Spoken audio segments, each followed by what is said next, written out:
ഈ ജനനവും മരണവും ഒക്കെ വേറെ എവിടെയോ തീരുമാനിക്കപ്പെടുന്നതാ. നമുക്കതിന് ചില കാരണങ്ങളാവാൻ പറ്റുമെന്നല്ലാതെ സൃഷ്ടിക്കാനും സംഹരിക്കാനും ഒന്നും പറ്റില്ല. ഇപ്പൊ തന്നെ റോഡിലൊരു ആക്സിഡന്റ് നടക്കുമ്പോൾ വണ്ടി ഓടിച്ചവനെ കുറ്റപ്പെടുത്തും.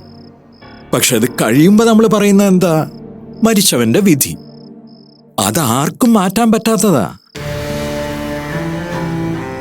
അനാമിക വീട്ടിലേക്ക് പോയിക്കോളും. മോളുടെ അടുത്ത് ഞാനും ഉണ്ടാവും. വേണ്ട കുട്ടിച്ച, കുട്ടിച്ചന് സുഖമില്ലാത്തതല്ലേ. ഞാൻ ഇന്നിവിടെ തന്നെ നിൽക്കുമെന്ന് രഞ്ജിത്തിനോട് പറഞ്ഞിട്ടുണ്ട്. വേണ്ട കുട്ടി, ഇതെന്റെ പിള്ളേരല്ലേ, ഞാൻ നോക്കിക്കൊള്ളാം.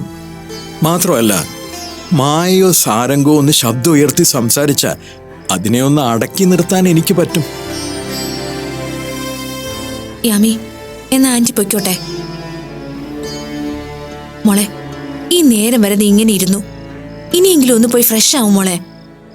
എഴുന്നേറ്റ് ചെന്നൊന്ന് കുളിക്ക്, എന്നിട്ട് എന്തെങ്കിലും കഴിക്ക്. ഏതുകുട്ടാ, ചേച്ചിയെ കൊണ്ട് ഇതൊക്കെ പറഞ്ഞ് ചെയ്യിക്കണം കേട്ടോ.